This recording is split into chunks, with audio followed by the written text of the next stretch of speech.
Good morning, or depending on when you're watching this, good afternoon, good evening, or good night. My name's Ross, and as always told, out of Voice of Radio. So today, we've got two new supporter cards that we need to be having a look at, and they both look genuinely awesome. We've got a father-daughter duo from the Galar region. We've got a couple of supporter cards that are absolutely going to help you get rolling. So let's start off with Peony. And what we've got here is a supporter card, translations obviously from the lovely Antoine Boulet. You've probably guessed this by now. And what it allows you to do is discard your hand and then search for up to 2 trainer cards, put them into your hand, and shuffle your deck. Now look, I know that you've got to discard your entire hand in order to do this. Clearly that is the biggest downside to this card. But I think at this stage it's important to remind ourselves that one of the very best cards in the entire game, and one that is a 4 of in almost every single deck right now, is Professor's Research, a supporter card that demands that you discard your entire hand. So you're going to have to forgive me for not thinking that's too much of a downside. The question then, of course, becomes, well, yeah, alright, Wassy, but you are getting a real benefit from Professor's Research. Sure, you're discarding your hand, but you're getting a new hand of 7 cards. It's worth it. Is it worth it for Peony? And as far as I'm concerned, the answer is a wide resounding yes. Because you get any 2 trainer cards, and in this regard, it reminds me very much of Green's Exploration. Green's Exploration is a supporter card that's about to rotate out when Chilling Reign comes out, that lets you search your deck for 2 trainer cards, but you can only play it if you have no Pokemon in play with abilities. And this, although it has fallen out of favour, did for a long time provide the engine for an awful lot of decks. It saw a bunch of play, it was a really good supporter. And we got a similar thing here, but you've got to discard your hand. Well, you know what? I don't really care. And it's not going to be for every deck. Not every deck is going to be able to do this, and that's absolutely fine. But some are going to be able to. And I'm sure a bunch of you have spotted this here, but this works beyond wonderfully with the Cricketune that just came out in Battle Styles. Because that lets you draw until you've got 3 cards in hand, 4 if it's in the active, although of course it does not stack. You can only use 1 during your turn, regardless of how many Cricketune you've got. But essentially here, what you do is you discard your hand, search for any 2 trainer cards, play them both immediately, then use Cricketune to draw 3 cards, and it's not really you search for any 2 trainers, it's you search for any 2 trainers and then draw 3 cards, 4 if Cricketune in the active, and that is very, very different. You end up getting 5 cards, but 2 of them are guaranteed to be the cards you're looking for. So, if we pair this with Cricketune, and honestly, I really don't think it is unfair to pair it with Cricketune at this stage. If we do that, and then compare it to Professor's Research, you are drawing 2 fewer cards, but you get a 1 fewer if Cricketune in the active, which is huge here. But you guarantee that 2 of the cards are going to be trainer cards that you specifically want. Tell me that doesn't sound absolutely awesome. Because you've got things like, okay, fairly obvious combo, but let's go for it. Metal Saucer Energy Switch. You Metal Saucer an energy onto one of your bench metal Pokemon, and energy switch it wherever you want to go.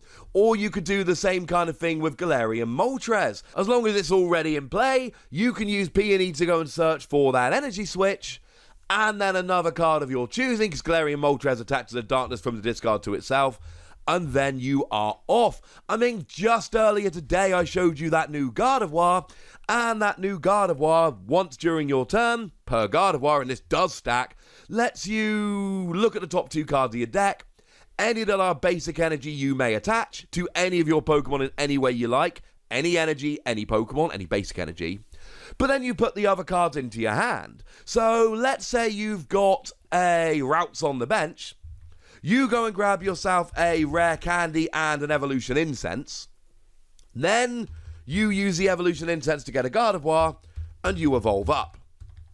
You then use Cricketune to draw 3 cards, 4 if it's in the active, and then you use Gardevoir to go and draw 2 cards and potentially accelerate some energy, and actually, sure, you discarded your entire hand and only got 2 trainer cards, but those 2 trainer cards got you a stage 2, You then immediately drew 5 cards, maybe 6, and that Gardevoir is going to sit there as an engine for you for the rest of the game, and that is why Peony is so gosh darned awesome.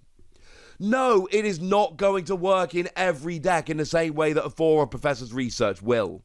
And no, you cannot most of the time just randomly discard your entire hand and search for 2 trainers. Sometimes you can, sometimes you can't. It depends on your deck. It depends on the game situation at the time you play the card. But it is so good when you play for it. Because the other thing is, you can play decks that are designed for this. Sure, you don't want to be discarding 4 Rapid Strike Energy, because you can only play 4 in your deck and you can't recover them. So you know what? Don't play this in a deck that is desperately dependent on Rapid Strike Energy, or only play it as, say, a one-of and be careful when you play it. Sure, in my Gardevoir example, I'm playing a Stage 2 deck, I'm relying on Rare Candy, but you've got to be careful about that. So maybe you play more of the Stage 1 than you usually would to make up for the fact that you might accidentally discard a Rare Candy. You can absolutely build your deck to not be particularly disadvantaged by this, but the fact of the matter is, Green's Exploration worked, and this is arguably a lot better. Yeah, you discard your hand, but you've got Cricketune. You do also have Rose Tower. Rose Tower is a stadium, though, which can easily be bumped by your opponent, cannot easily be searched out, whereas Cricketune is just from a quick ball, so I'm a much bigger fan of using Cricketune here than Rose Tower, but Rose Tower is an option and will draw till you got 3 cards in your hand. Rose Tower is also a stadium, so it's 2-sided, so I'm very much on the Cricketune train here.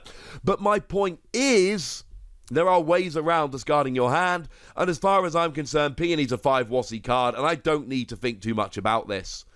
I see this as a legitimate new draw supporter, which is going to see play in a lot of decks, and I feel very comfortable calling this a 5 Wassy card. And especially when you look at something like Gardevoir, which is a Stage 2 with a draw/energy acceleration engine, oh my goodness, this could be awesome. But I promised you a father-daughter combo, ladies and gentlemen. I've currently only given you the father, so let's look at the daughter. We've got Peonia. And as a man with a 2-year-old daughter at home, I am absolutely getting a kick out of doing a father-daughter duo today. That makes me pretty happy. Peonia here then is a new supporter card, and what it says to do is choose up to 3 of your prize cards and put them into your hand. Then choose the same number of cards from your hand and add them to your prize cards face down. I love this in so many ways, because there are actually multiple facets to this. Now, the obvious one straight off the bat is, if you've got stuff prized, you are going to be able to get it back. I mentioned in a recent history video, I do a series on this channel, the complete history of the Pokemon trading card game. It takes me so long to make those videos, please check them out. But I mentioned about Zebstrika. And it was a deck that could item lock you, and it saw a bunch of play. And I once played a game against somebody whose only attacker was this Zebstrika, and they prized 4 Blitzel in one game. So they had to concede the game and go to game 2. They had no other choice. They won games 2 and 3. I was a little bit sad, boo hiss, etc. With a card like this, they could have got all 3 Blitzel out of their prizes, into their hand, played them all, and gone. But it's more than just that. Because, fine, you are putting cards from your hand face down as prizes, but it doesn't say to randomize them or shuffle them or anything like that. It just says to put them face down. And what that means is you can actually plan your prizes. If you've got 3 draw supporters in hand, you play Peonia, and then you just put however many draw supporters you've got down as prizes. And then, when you take a prize, you know you're going to draw a draw supporter, which means you can play a little bit faster and looser than you usually would. You can empty out your hand while taking a KO, and you don't have to save a draw supporter because you know you are going to be drawing a draw supporter when it happens, and that's kind of my point, ladies and gentlemen. That's kind of my point. And this is why I adore Peonia. Back in the day, we would all play Azalf, because Azalf let you swap a card in your hand for a Pokemon in your prize card. So we would all play Azalf in case we had an important Pokemon prize. Gladion was a card that actually saw quite a bunch of play here and there because it let you put one card into your hand and then put Gladion down into your prizes. This is a billion times better than Gladion. Gladion only got one card out of your prizes. This gets 1, 2, or 3 dealer's choice. But also, the fact that Peonia allows you to choose which cards go as face-down prizes means that you can set up for the future to make sure you're drawing cards and taking advantage of it. Whereas with Gladion, you knew that one of your prizes was a basically now pointless, unplayable Gladion card that you would have to avoid. And in a world where Gladion saw a little bit of play, you better believe that Peonia is going to see a whole bunch of play. I'm giving it between 4 and 5 Wossies. We don't give half Wossies. That would be barbaric. I am not saying that Peonia is going to be a 4 of in every deck, or even be played in every deck. But I 100% am saying that this is going to really, really help a bunch of decks, and it is going to see quite a lot of play here and there. And honestly, if I haven't already given 5 Wossies to the other 2 cards we looked at today, maybe I would be here. We'll never know, ladies and gentlemen. We'll never know. But I do want to know what you think about these cards, so let me know in the comment section. Go nuts. Be nice. And then make sure you like this video, subscribe to this channel, follow me on Twitter at TheWassie, and Twitch for some live action at twitch.tv/PTCG Radio. If you want to support the channel, get some bonus podcasts and all that good stuff, head on over to patreon.com/PTCG Radio, where you can do exactly that. But by far the most important thing as always, look after yourselves till next time, would ya? Thank you very much for watching. My name's Ross, and you've been watching PTCG Radio.